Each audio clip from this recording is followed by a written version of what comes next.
Aujourd'hui, on se retrouve pas du tout pour une affaire de crime. Je me suis dit que j'aimais trop faire ça, genre je me prépare et je discute en même temps. Et puis il s'agirait de faire quelque chose de cette tête. J'ai vraiment fait preuve d'énormément d'organisation. Il y a genre une semaine, j'ai reçu ma commande Yepoda. Du coup, ça fait une semaine que je teste la marque et franchement, je suis assez satisfaite. Ça reste un sacré budget, mais on va pas se mentir. Aujourd'hui, pour n'importe quel produit cosmétique, si tu veux des trucs un peu quali, il faut... Je disais, il faut mettre le budget si on veut des cosmétiques quali, etc. Bref, ça me fait trop bizarre de filmer comme ça là. Parce qu'on dirait pas comme ça, mais je vous jure que filmer des vidéos où on relate des faits, je pensais pas que ça prenait autant de temps. Et en plus, c'est super dur à filmer, je trouve. Qui plus est quand on aborde des sujets, bah là les crimes, etc. Je veux pas du tout que ça paraisse irrespectueux. Après j'aime beaucoup, hein, mais du coup là, ça me fait très drôle parce que j'ai zéro script. Du coup je dis littéralement ce que je veux. Alors mes ongles, c'est littéralement la courte paille. Je sais pas si vous regardiez ça aussi, je pense que j'étais au collège. Les vidéos de Victoria Charlton. C'est vraiment les prémices des vidéos de tueurs en série. De façon générale, c'était des émissions genre faites entrer l'accusé, etc. Mais c'était pas... Genre aujourd'hui, il y a les threads d'horreur, il y a plein de youtubeurs qui font un peu comme elle. Et à l'époque, sauf si je me trompe, c'était pas aussi à la mode que maintenant. Et du coup maintenant ça me fait d'autant plus bizarre de filmer des trucs et en plus de les poster. Jusqu'à présent, les petites vidéos où quand même je fais du montage, je mets des petits textes, c'est que pour mes potes. Et du coup là, j'ai enfin sauté le pas, alors que ça fait, je pense, 2 ans que j'en parle. Et je sais pas, ça me faisait trop peur. C'est pas pareil qu'avoir un compte TikTok ou Insta où on poste de temps en temps. Genre là, je me mets face cam, je suis en mode schlag en plus. Alors que je pense qu'il y a 2 ans, j'aurais pas pu faire ça. Parce que vraiment, je tannais mes potes. Bon là, ça fait vraiment plusieurs mois que je suis beaucoup plus intéressée par le sujet. Je teste des trucs, mais je me lance jamais. Petit exclu, ça c'est vraiment... Quand j'avais 8 ans, j'avais déjà une chaîne YouTube, avec ma petite commu et tout.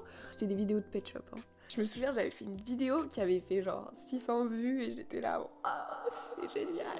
Je mettais en scène mes Pet Shop dans des situations qui me stressaient pour le collège. Me tromper de salle, perdre mon sac à dos. C'était trop mignon, mais malheureusement, j'ai supprimé cette chaîne. Du coup, j'ai plus aucune trace de ces vidéos et je suis dégoûtée. Par la même occasion, je sais que en ce moment, il y a sûrement les résultats Parcoursup ou je sais pas trop. Je suis un peu éloignée de ce monde. En tout cas, je sais que là, les lycéens, ils vont commencer à chercher leurs futurs appartements, ceux qui vont vivre seuls. Du coup, ça m'a trop fait penser à des anecdotes. Quand j'ai emménagé toute seule la première fois, je me souviens, j'étais refaite. Le truc qui me fait le plus kiffer, c'est décorer mon appart. Il y a des gens qui ne décorent absolument pas leurs appartements. Comment est-ce que vous faites ? Avant même d'avoir les clés, je suis déjà en train de faire des plans de l'appartement, comment je vais faire la déco et tout. Mais dans mon premier appart, il se trouve que je me suis retrouvée avec des cafards. Et pas des petits, hein, des trucs. Oh, c'était pas des invasions de cafards là comme on peut voir en vidéo où il y en a des centaines derrière les frigos. J'en ai eu 10 en un an quoi. À partir du moment où j'en ai vu un, je suis devenue pire que maniaque. Tout ce que je pouvais trouver sur les cafards, je le lisais. Je connais absolument tout sur eux. Et donc au bout d'un an, je me dis bon, de toute façon ça pourra jamais être pire que des cafards. Donc je décide de déménager. Pendant que je déménage dans ce nouvel appartement, donc je suis au premier, et je croise mon voisin du bas. Il me dit oui, j'espère que tu feras moins de bruit que la locataire avant toi. Donc déjà je me dis ok, trop bizarre. Et je passe ma première nuit dans cet appartement. À partir de 22h que le mec est en train de taper son meilleur karaoké de country. Et puis il ne se contente pas juste de chanter, non. Il tape sur la table. Le lendemain, je suis en mode, bon, peut-être que c'était exceptionnel. Et en fait, ça a duré pendant genre 4 mois, où tous les soirs sans exception, j'avais droit à mon petit karaoké de country. Et j'ai jamais appelé les flics, j'aurais dû. Au bout de 4 mois, ça se calme un peu. Il fait de temps en temps la fête, mais maintenant, il tape sur son plafond, donc sur mon plancher. En mode, je fais du bruit. j'étais sur mon canapé quoi. Et puis un jour, il se contente pas juste de taper sur mon plancher, il vient à ma porte et il tambourine pendant 10 minutes. Et il disait rien en plus. Au début, je me suis dit, putain, c'est peut-être les flics. Au final, ma voisine de palier a fini par ouvrir sa porte en disant, mais qu'est-ce que vous faites? Ah, il était en train de se plaindre que je faisais du bruit. Mais pardon, le culot. Les mois passent et puis arrive ce jour fatidique où je suis chez moi, durant la soirée, rebelote, le mec tabasse mon plancher, sort en furie dans le hall d'entrée, comme un fou. Tous ces épisodes-là, ils se sont passés, le mec était bourré, le mec avait un gros chien. Je me souviens, à 22h30, j'entends le chien aboyer, comme s'il était dans les escaliers, quoi. Le lendemain, j'ouvre au plombier, je vois une énorme flaque de pisse devant ma porte, le plombier qui arrive et qui me dit « Oula !»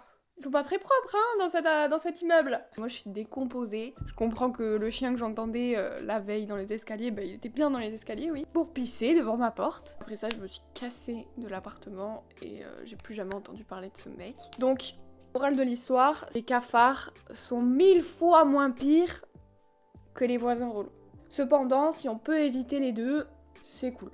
Bon, la seule erreur que j'ai faite, c'est que j'ai peut-être pas appelé les flics, mais je pense qu'il y a rien de pire que à se sentir en sécurité dans son propre chez soi. Je pense qu'il en jouait aussi de voir que j'étais super jeune et que c'était facile de me faire peur. Ridicule. Bon, ça y est, j'ai terminé de me préparer. Du coup, je vous retrouve jeudi prochain où je vous sors une nouvelle vidéo d'un tueur en série. Je vous dis à la prochaine.